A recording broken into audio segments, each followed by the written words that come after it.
benn itam def na liggéey yu am solo ci wàllu médecine waaye victime Farba Ngom la loolu li tax mu dellu soit ngir expliquer étaler di dox digganteem ak Farba Ngom ak itam moom ba mu fay dëkk ni mu méttee woon te jafe ñu bëgg xëy weñ loxoom parce que ànd ak ki Samba booy féeteek nguur bëgg a def loola neex bay tibb espace su jàmbur ci ma tey mu dellu soit si boole ci itam di dunde yaakaar ci ne justice dana def liggéeyam ngir lépp mën a leer Farba Ngom moom itam ca Sénégal 7 la ñu ko invité woon mu docteur Niang ñu teewlu ay kàddoom. En tant que voisins, ils ont pris des informations pour se préparer je sais pas à quoi. Bon, c'est des affaires de haut niveau. fa la fekk. Non Fouta la ma fekk sax. affaire bi naka la demee. non quand non dañ lay téléphoné ne la quel est le plan du quartier man plan wu kii sax laa leen am plan wu kii nu mu tudd localisation de des plans de localisation qui sont sur l'internet. fii laa dëkk këram a ngi féete fii bon ils étaient contents de ça je sais pas qu'est-ce qu'ils vont en faire. ils étaient contents yow yaa dénoncé Farba. non pas dénoncé. dama lay laaj rek. L'État qui me demande des informations. C'est l'État légal quand même. C'est pas un bandit qui me dit qu'il va là-bas pour attaquer les sacs de xaalis. Tu n'as pas demandé à quelle fin? Tu n'as pas demandé à quelqu'un de l'État, qu'est-ce que tu veux que je... Une structure étatique qui donne son nom, qui me dit... C'est au contraire, c'est très clair. Hein? J'ai son nom, j'ai son brevet, j'ai ses fonctions et ça aussi, bon... Voilà. Et tu penses que c'est pas normal de dénoncer quelqu'un qu'on aurait dit qui a... Un bon citoyen, si vous me demandez mon avis, je suis pour la transparence. Voilà. Maintenant, en plus, j'ai pâti de cette impunité, de cet abus de pouvoir. Tu es au courant de mon terrain qu'il a pris, qu'il a mis dans son... qu'il a rajouté à son terrain. Non, mais moo tax ma ne la Sénégal yëpp xam nañ ko. waaw déet bu ko Sénégalais xam. moo tax sànq bi ngay ree bi ma ne la sama xarit sama mbokk ngay ree ma defe ne que tu sais bien que. déet xam nga man tooguma fi ngir reeral. xam nga ne vous êtes là, vous êtes l'invité, c'est à vous. Vous êtes l'invité, c'est à vous. Vous êtes l'invité. Vous êtes l'invité, c'est à vous de nous donner des informations. Qu'est-ce que c'est sa mbiru terrain boobu naka la demee. tu étais hors du pays quelque temps moo tax defe naa am na yoo xam ne yëguloo ko. non dara mais sa waa ji xaw ma nu mu tudd celui qui a fait le livre récemment. Mame Birame Wathie. Mame Birame Wathie. ñu ngi koy nuyu de passage. Mame Birame Wathie nuyu ko nga laaj ko moom yor na dossier bi complet. Et ça date non xam nga olof da daan tungu na du teew. des années 2011 ça date même avant qu'il ne soit au pouvoir. olof danaan tungu na du teew ñuy natal man lu ma xam dara ci dossier bi yow mii concerné bi yaa ci gën a jekk. Farba naka la mën a jaayee doole nangu sa terrain lan moo xew. bari doole rek. bari doole moo tax ma ne le Pastef là en arrivant. il a sauvé le pays. macha allah.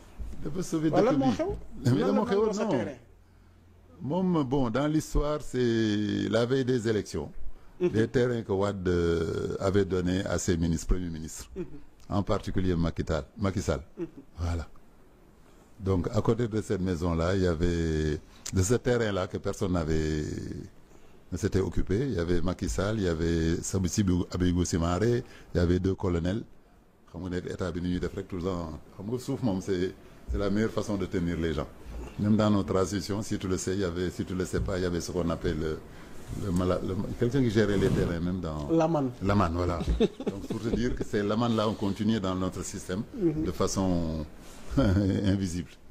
Hein? Donc booy gérer dëkk il faut nga nekk Laman wala nga am ku lay toppatoo terrain. Donc quand Wade est venu, il a vérifié les poches. Voilà. Et cette poche-là, moi j'habitais à côté. Quand j'habitais là-bas, tout le monde me disait que tu es fou. Il y a des serpents, il y a des trucs, il y a des dîners. Et j'ai habité là-bas. C'était où? Non, c'est Angor là. Ça s'appelle un quartier qui s'appelle Ouassi Angor.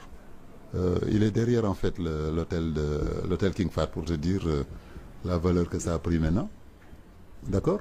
Foofu bi ñu demee ba ñu am terrain yi xaw ma bon un moment tout le monde a voulu construire mais il y a un endroit où il y avait un petit baobab dans lequel logeaient des bars xam nga bar. Les lézards verts là. Voilà, les villageois même venaient verser là-bas du lait. ay sarax wala ay tour. Rituel quoi. Voilà. Ce qui fait que tout le monde a évité ce petit bout de terrain là. Voilà. Moi avec mon fils on s'est dit mais on va voir. Donc comme l'État boo aménager un terrain nga mettre ko en valeur def la koy jox.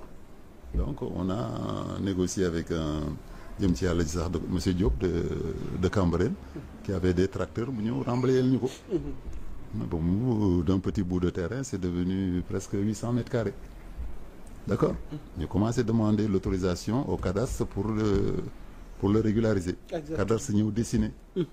dessiner wax fi yoon yi war a jaar ak fi ñu limité ak nu ñu war a limité entre temps je t'ai dit Farba a acheté le terrain qui était donné à Macky. non c'est une belle histoire. moom Macky moo def bëggoon def élection bi mu commencé rébellé wu soxla xaalis. bu leen fàtte Farba c'était un agent immobilier. voilà moo oo Farba ne ko terrain bi jaayal ma ko discrètement sans ma xam ko. et là aussi pour t'aller encore plus loin les terrains ne sont jamais au nom des politiciens ay numéro la ñu yor un politicien mën na moom fii tey te doo ko xam bu koy jaay tamit agent immobilier lay dem mu jaay ko sans xam ne moom moo ko moom. bon quand Macky lui dit tiens ce terrain là def soxla xaalis xoolal ma ko jaay kële dem uti xaalis ñëw konteel ne ko jaay naa ko. Dekete, il l'a pris pour lui-même.